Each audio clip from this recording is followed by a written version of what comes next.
Bombs away. How do you both go about writing the episodes? You just do them as the ideas come up? Yeah, what we do, Dave Webster, is we go to a small office in a woodland clearing, and you think that sounds dismal, but it's not. It's not. It's dismal. That's all right. We go there with nothing on our minds apart from the previous evening's television, and we start chatting, and then we think, oh, we better write a question or something like this. So we start writing, and then we write it on bark. If you had an unlimited budget, would the show pretty much be the same as it is? Or It would, except that the cameraman would be bears. If we had unlimited money, it would be pretty much the same show, except that all the desks would be made of gold, solid gold, and the backdrop silver.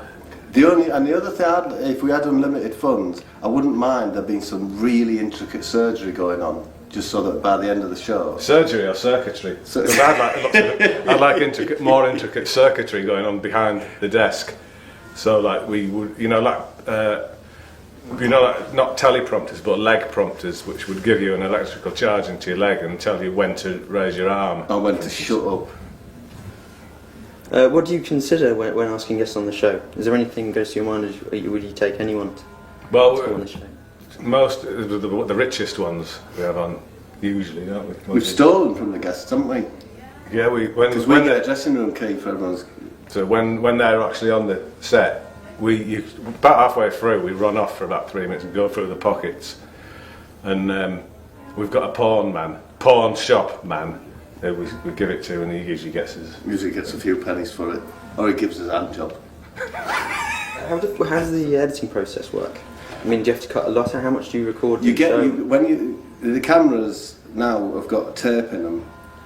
So that sounds like being patronised, but the tape, and then you get all that tape, and you feed it into a silver box with a blue stripe on it. And excuse me. And it comes out the other end. That comment always makes me sneeze. And it comes out of a little slot at the other end. And then we take it back to the woods, and it's generally edited. And then we send it to Boots. So Matt Lucas, where does he? Because this is the first DVD, and he lives in Birmingham now. He's done so well. He's bought himself a house in Birmingham. Has he gone that far up? Gone up to Birmingham. Where did you find him? When I get enough money like he's got, I'm going to buy a place in Stoke. You going to go Stoke? Yeah. You'll need a few bob. Whereabouts in the Black Country are you going to go? Well, I'm not just outside the Black Country. If I get like $1 million or something like that, I'm going to go and live on Burton-on-Trent. Yeah, is that in the Black Country? Because I'm thinking I'm going to move into the potteries for obvious reasons. Yeah. Well, I'm going into I'm Burton-on-Trent, wherever it is, because the water supply is great. Yeah. I'm going to have endless amounts of china, porcelain, all over in my garden, everywhere, just pottery everywhere. About half an hour before the show, we go around to each of their dressing rooms. We tap on the door, say hello, E.G., Mrs. Bleakley, or Mr. Blackburn. Would you like to come through to the makeup area and have a drink? And we clink glasses, reminisce over past shows, past failures. Port and lemon for the ladies. And sorry about that's my testicles. And we get them into that sort of, two glasses of wine, 2 bottles of lager feeling. We get that vibe going, and we just say, please do enjoy yourself. We don't require you to say anything funny, to just treat it like a quiz. Have a bash and try and enjoy it. There isn't it isn't the sort of quiz where we need people to be clever or witty or stuff. Would you ever have animals as guests? Well, we have done in the past. We've had a number of animals as guests. Apes predominantly. We've had monkeys, lizards, sheep, pelicans, miniature hippopotamus. Hippomot. That's what he's called. He's like he's got special skills as a hippopotamus. Like horse mott. Have the police ever been called to a recording? Yes. Yes, they have actually. They have actually, yeah. Have they? A number of occasions. A number of occasions.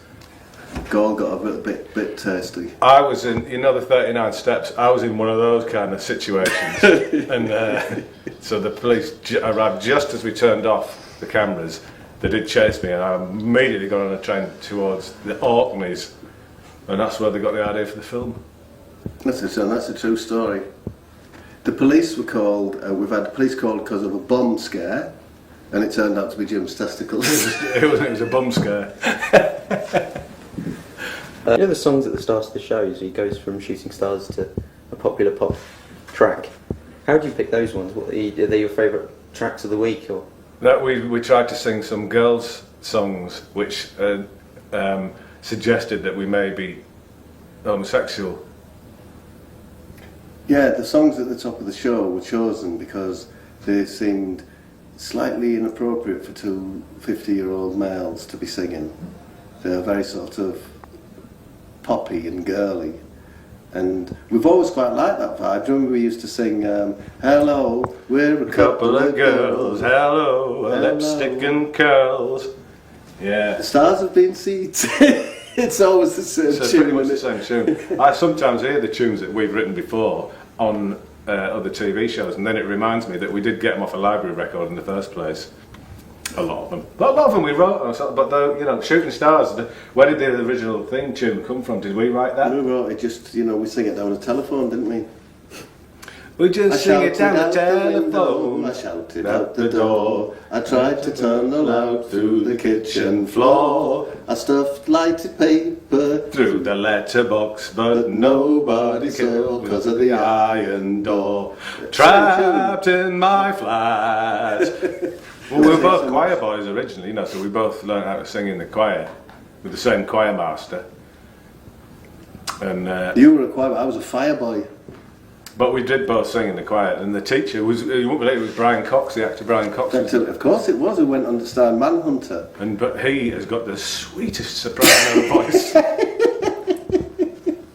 And he taught us both how to sing. Brian Cox, when you hear him sing, Ave Maria, I'm Brian Cox. I'm Brian Cox, innit?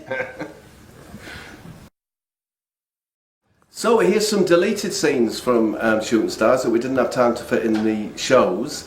But you'll probably work out why they were deleted. Or maybe not. Some of them are really rather good. Have a look at them, check them out. Take them to the park. Take the memory of them with you to a funeral of a loved one. Welcome to Edinburgh, Angelina. First of all, can we all look at your tats? I'm sorry? Your tats, can we all look at them? Come on. No, your titties. Your tattoos, your tats. Oh, my tattoos. Your tats. Okay, well, yes. This is the most recent one I have. It's actually a shopping list because I get the same things every week. There's like Brazilians, Chum, Maxwell House, I like that. Stained Devils and some birdseed. And on this shoulder here, I've got the picture of a fuse box. It's the fuse box at Brad's summer house, so I know which fuses he needs. And surprisingly, the sandwich maker requires a 5-amp fuse, which surprised me. Down here, I have some what looks like some mystical, inspirational Sanskrit shit. But actually, when I do this, it actually says fried eggs, which and I got something else. Hey, Bradley, come here.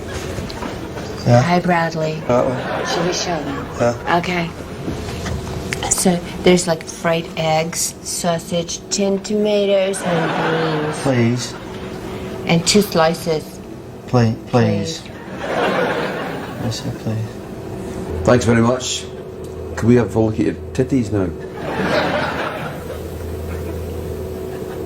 Please.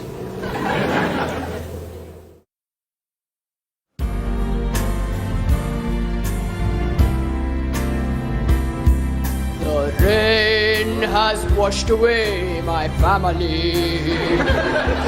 The rain has washed away my memories. Ladies and gentlemen, it's Boris Johnson, isn't it? The rain has washed away my groceries. We've lost a lot of costume, But we will see through. Me without my memories. and me without my mushrooms, my peanuts and anchovies. Well, I've obviously stumbled into a bloody great elephant trap, haven't I?